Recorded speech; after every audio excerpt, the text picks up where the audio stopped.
여러분, 추경호 경제부총리, 이제 윤석열 정부의 경제부총리죠.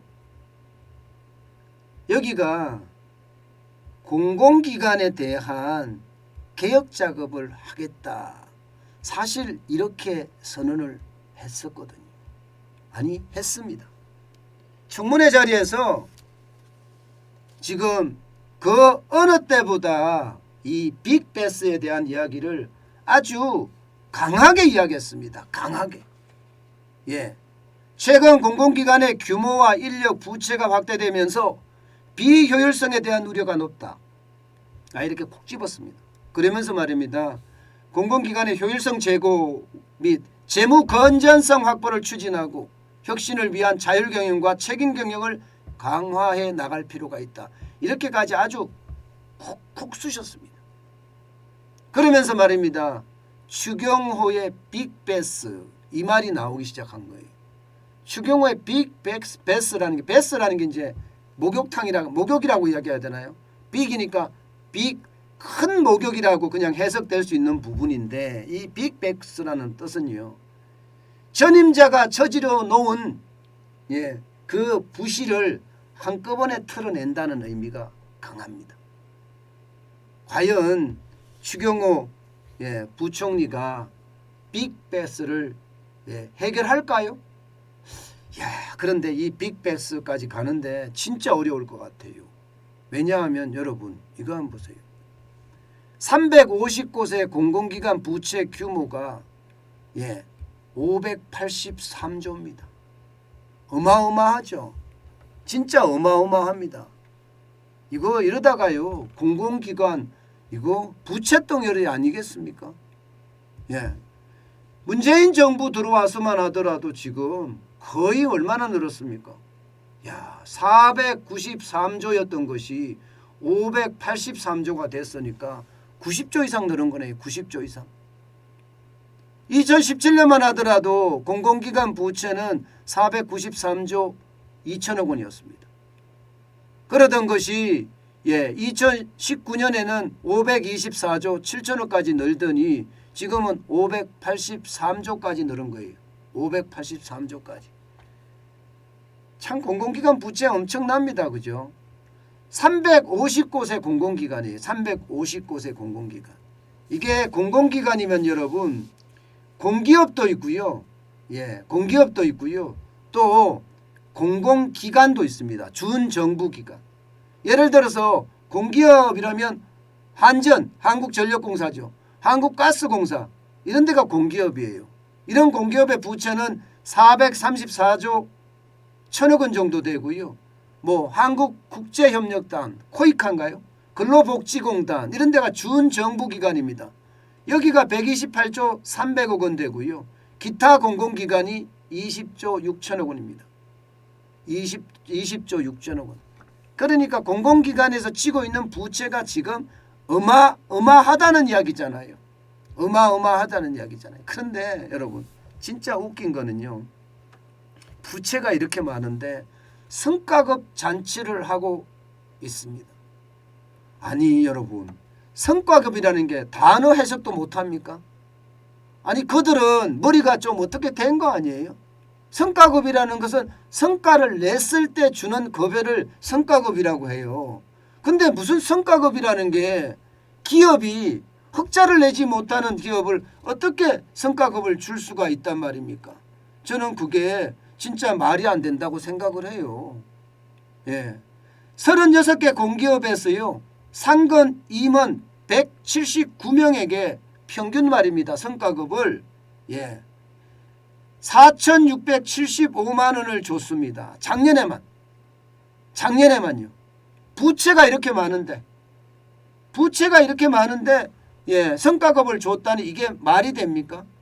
여러분, 2020년만 하더라도요, 당기 순이익이 2,067억 원이었어요. 2,067억 원.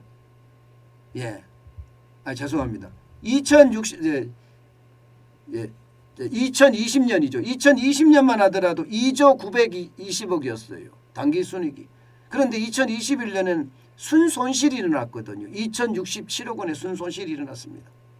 36개 공기업 중에 말입니다. 절반인 16곳에서 적자를 냈습니다. 그런데 돈 주는 것은 인색하지 않았어요.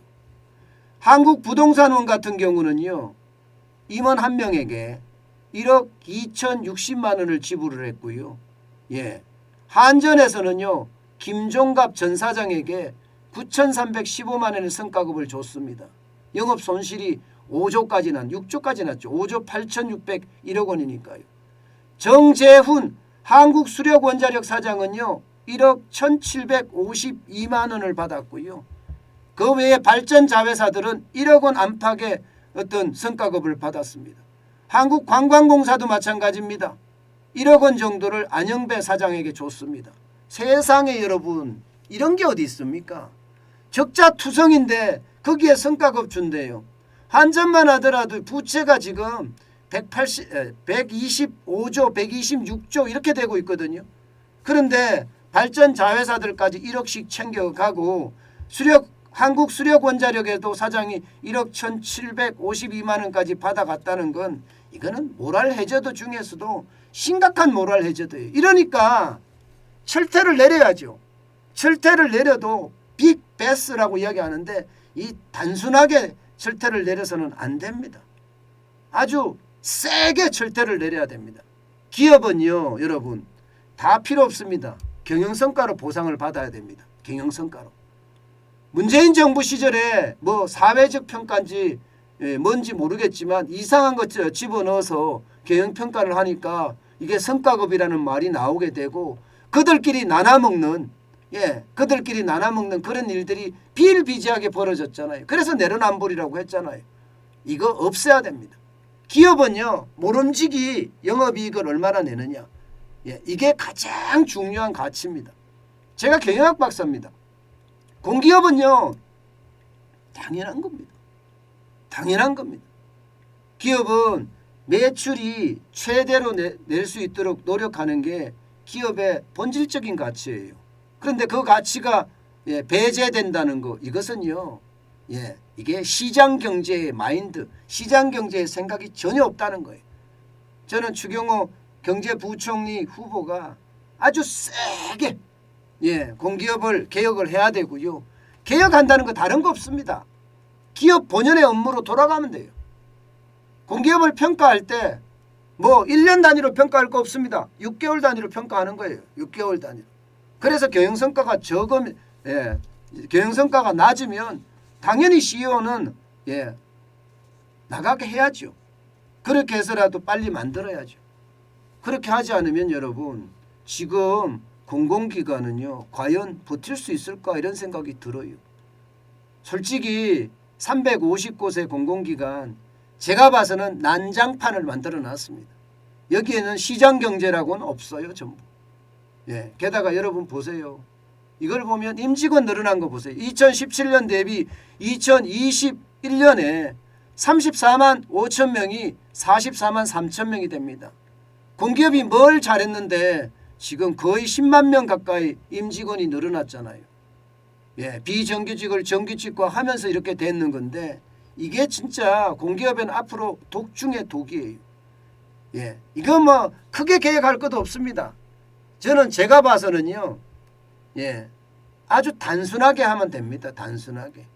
기업처럼 시장경제에 맞게끔 평가하면 끝이에요. 그게 개혁입니다. 더 이상 할 것도 없어요. 괜히 누구를 쫓아낼 필요도 없고요. 그렇게 할 수 있게끔 공기업이 스스로 구조조정할 수 있게끔 만들어가는 방법이 최고 좋습니다. 여러분 이거 보세요. 공기업이 적자가 이렇게 많은데도 2017년에 복리후생비가 7,767억 원인데 2021년에는 8,594억 원까지 올라갔잖아요.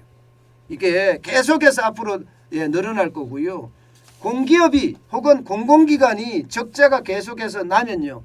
이거 부담은 뭘로 합니까? 세금으로 합니다. 그렇지 않으면 뭐 전기요금을 올리든가 가스요금을 올리든가 그렇게 할 수밖에 없잖아요. 그러니 지금 개혁하지 않으면 이게 나중에 동력이 떨어져서 권력의 동력이 떨어져서 못합니다. 초기에 아주 세게 시장 경제 중심으로 개혁을 하면 저는 될 거다 이렇게 생각을 합니다.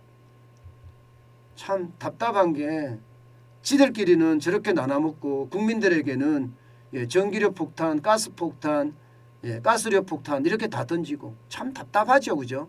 이게 단 한 번도 말입니다. 국민을 생각해 본 적이 있는가 묻고 싶어요. 누구에게요? 문재인 정부에게 말입니다. 국민이 우선입니다. 국민이 가장 중요한 힘의 원천이라는 것 저는 굉장히 중요시 여겼으면 좋겠어요. 세금으로 공공기관에 퍼붓는 그런 일은 아예 없었으면 좋겠습니다.